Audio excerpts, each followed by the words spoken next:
জয় মা লক্ষ্মী, জয় প্রভু নারায়ণ। এই ভিডিওটি যে সমস্ত ব্যক্তির কাছে পৌঁছেছে তাদের সবার মঙ্গল হোক।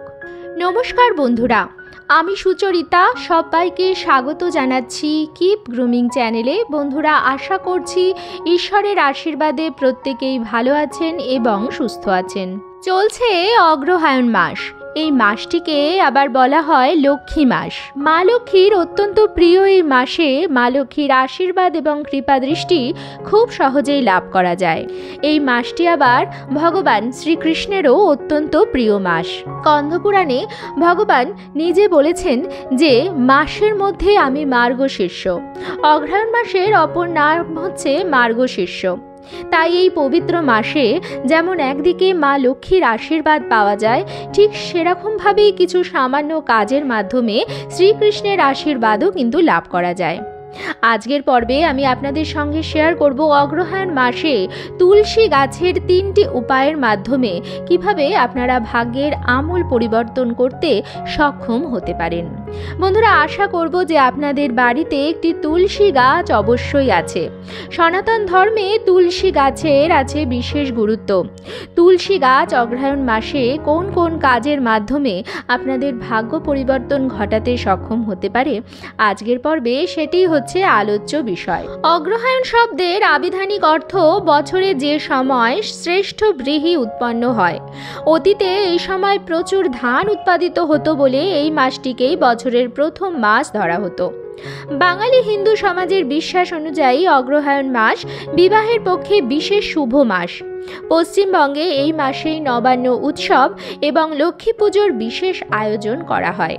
তাই এই পবিত্র মাসে আপনারা কোন বিশেষ একটি খাবার প্রতিদিন একবার হলেও খাবেন এবং কোন বিশেষ একটি জিনিস আপনাদের আলমারির লকারে অথবা মানিব্যাগে নিজের কাছে রাখবেন থাকবে আজকের এই পর্বে। এবং বন্ধুরা, সেই সমস্ত জিনিসই তুলসী গাছের সাথে সম্পর্কিত। তাই সবার আগে আমাদের জেনে নিতে হবে যে বাড়িতে তুলসী গাছ থাকলে এই পবিত্র মাসে কোন কোন নিয়ম বিধি আপনারা মেনে চলবেন, নতুবা হিতে হবে বিপরীত। তাই আমার সকল দর্শক বন্ধুদের অনুরোধ করব যে আজকের এই ভিডিওটি একদমই স্কিপ না করে সম্পূর্ণ দেখবেন। আর দেখার পর যদি ভালো লাগে তাহলে অবশ্যই কিন্তু একটি লাইক করবেন, কমেন্টসে লিখবেন জয় মা লক্ষ্মীর জয়, জয় তুলসী মহারানীর জয়। এবং বন্ধুরা, অবশ্যই ভিডিওটি শেয়ার করবেন আপনাদের নিকট আত্মীয় স্বজন এবং বন্ধু বান্ধবদের সাথে। চলুন বন্ধুরা, আসা যাক মূল পর্বে।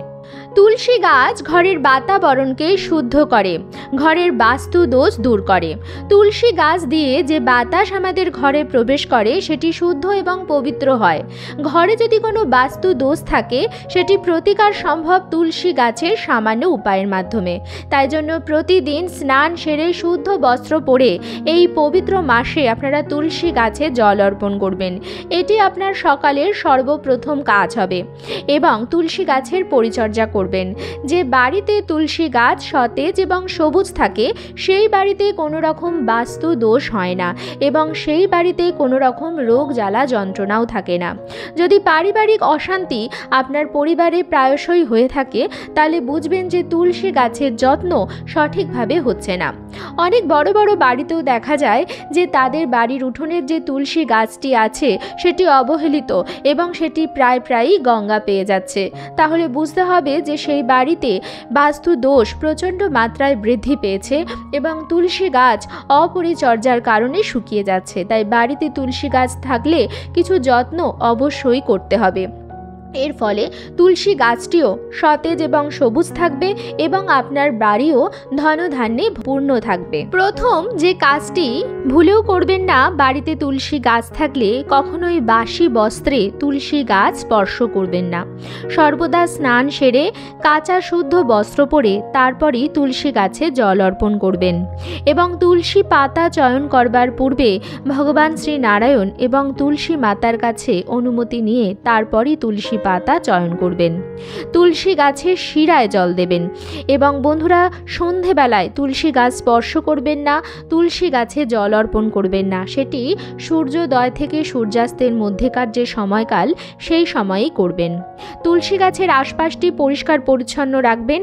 আশপাশে কোনো রকম কাঁটা জাতীয় গাছ, চটি, জুতো, নোংরা আবর্জনা বা ঝাঁটা ইত্যাদি রাখবেন না। শুধু তাই নয় বন্ধুরা, অনেক সময় বাড়ির মহিলাদের চুল তুলসী গাছে উড়ে গিয়ে তাতে লেগে থাকে। এটি কিন্তু ঘরের বাস্তুর জন্য অত্যন্ত ক্ষতিকর। চুল কিন্তু তুলসী গাছে থাকা একেবারেই ভালো না, কারণ তুলসী গাছে মা লক্ষ্মী এবং নারায়ণের বাস এবং তুলসী গাছ ঘরের বাস্তুর জন্য অত্যন্ত শুভ হয়। এবং নারীর চুল যদি সেই তুলসী গাছে গিয়ে পড়ে তাহলে তুলসী গাছ তার কার্যক্ষমতা কিন্তু হ্রাস পায়। তাই তুলসী গাছ সর্বদা পরিষ্কার পরিচ্ছন্ন রাখবেন। তুলসী গাছের চুল যেন কোনোভাবেই না থাকে, কারণ এই চুল দিয়ে নানা রকম তন্ত্র সাধনার কাজেও ব্যবহার করা হয়। তাই চুল যত্রতত্র ফেলবেন না, এর ফলেও কিন্তু ঘরে নেতিবাচকতা বাড়ে। অনেক সময় দেখা যায় যে বাড়িতে রোগ জ্বালা যন্ত্রণা সারা বছর লেগে থাকে। বিশেষ করে বাড়ির বাচ্চারা নানা রকম রোগে ভোগে। নানা রকম কারণে সেটি হতে পারে। অনেক সময় বাড়ির বাস্তু দোষ বা লোকের থেকে আসা নজর দোষও তার কারণ হয়ে দাঁড়ায়।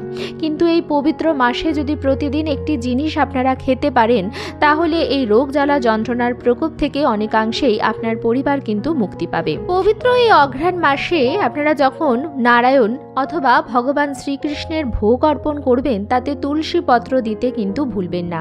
তুলসী পাতা ছাড়া ভগবান শ্রীকৃষ্ণ কিন্তু সেই ভোগ গ্রহণ করেন না।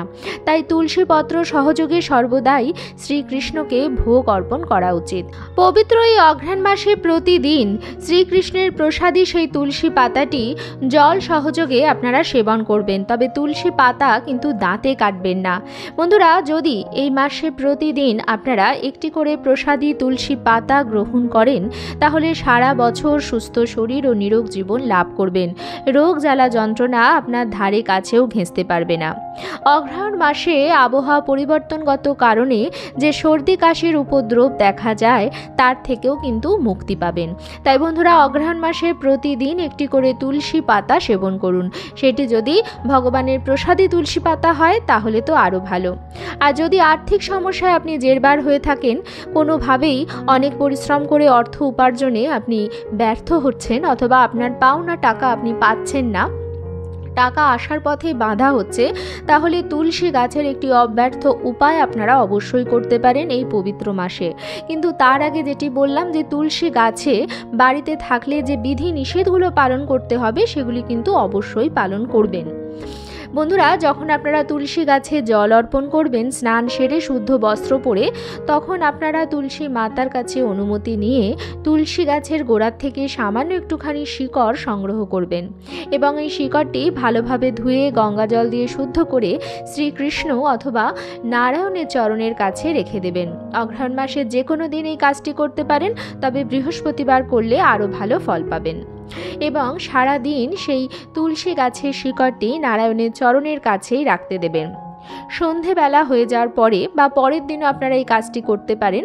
সারা দিন নারায়ণের চরণে সেই তুলসী গাছের শিকড়টি থাকতে দেবেন। পরের দিন সকালবেলা সেই শিকড়টি সেখান থেকে নেবেন এবং একটি হলুদ কাপড়ে মুড়িয়ে আপনার মানি ব্যাগে রেখে দেবেন। যদি আপনার হাতে টাকা একদমই না থাকে বন্ধুরা, তাহলে অঘ্রাণ মাসে উপায়টি করার মাধ্যমে আপনার মানি ব্যাগে টাকা থাকবে। অর্থ যেখান থেকেই হোক আপনার কাছে আসবে।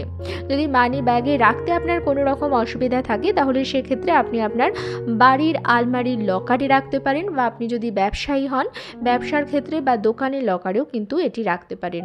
এই জিনিসটি অর্থকে আকৃষ্ট করে। অগ্রহায়ণ মাস মা লক্ষ্মীর মাস। মা লক্ষ্মী গৃহস্থ বাড়িতে অপার কৃপা বর্ষণ করে অগ্রহায়ণ মাসে। এই মাসটিকে বলা হয় লক্ষ্মী মাস, অর্থ প্রাপ্তির মাস, লক্ষ্মী লাভের মাস। তাই বন্ধুরা, যদি তুলসী গাছের আপনি সঠিকভাবে পরিচর্যা করেন এবং তুলসী গাছের শিকড়টি এইভাবে পুজো করে তারপরের দিন আপনি ধারণ করতে পারেন, নিজের কাছে রাখতে পারেন বা লকারে রাখতে পারেন, তাহলে আপনার অর্থনৈতিক ভাগ্যের কিন্তু বিপুল উন্নতি ঘটা সম্ভব। এটি আপনার সৌভাগ্যের চাবিকাঠি, তাই এই উপায়টি অবশ্যই করতে পারেন।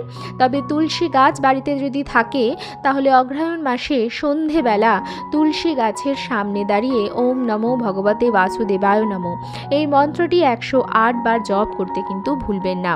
তুলসী গাছের কাছে দাঁড়িয়ে ভগবান শ্রীকৃষ্ণের নাম 108 বার উচ্চারণ করলে তুলসী মহারানীর বিশেষ কৃপা দৃষ্টি বর্ষিত হয়। আর অগ্রহায়ণ মাসে তুলসী গাছের সামনে একটি ঘিয়ের প্রদীপ অবশ্যই প্রজ্বলিত করে দেবেন সন্ধেবেলায়। সকালবেলা স্নান সেরে শুদ্ধ বস্ত্র পরে যেমন তুলসী গাছে জল অর্পণ করা আপনার প্রথম কাজ হবে, ঠিক সেরকমভাবে দিনের শেষে সন্ধেবেলায় নিত্য সন্ধ্যা দেওয়ার পরে তুলসী গাছের গোড়ায় একটি ঘিয়ের প্রদীপ প্রজ্বলিত করে দেবেন এবং ঘিয়ের প্রদীপটি জ্বালানোর সময় বিশেষভাবে খেয়াল রাখবেন যেন আঁচ তুলসী গাছে না লাগে। এই সামান্য কয়েকটি বিষয় যদি আপনি খেয়াল করে রাখতে পারেন তাহলে তুলসী গাছের অপার কৃপায় আপনার পরিবার ধন সম্পত্তিতে ভরে উঠবে, আপনি সুস্থ শরীর এবং নিরোগ জীবন লাভ করবেন। আজকের পর্বটি আমি এখানেই শেষ করছি বন্ধুরা। আশা করছি আজকের ভিডিওটি আপনাদের ভালো লাগলো এবং একটু হলেও উপকারে লাগলো। ভিডিওটি ভালো লাগলে অবশ্যই কিন্তু লাইক, কমেন্টস এবং শেয়ার করবেন বন্ধুরা। আর যদি চ্যানেলে নতুন হন তাহলে অবশ্যই চ্যানেলটিকে সাবস্ক্রাইব করে আমার সাথে থাকবেন। দেখা হবে কিপ গ্রুমিংয়ের নতুন আরও একটি পর্ব নিয়ে। সবাই খুব ভালো থাকবেন, সুস্থ থাকবেন।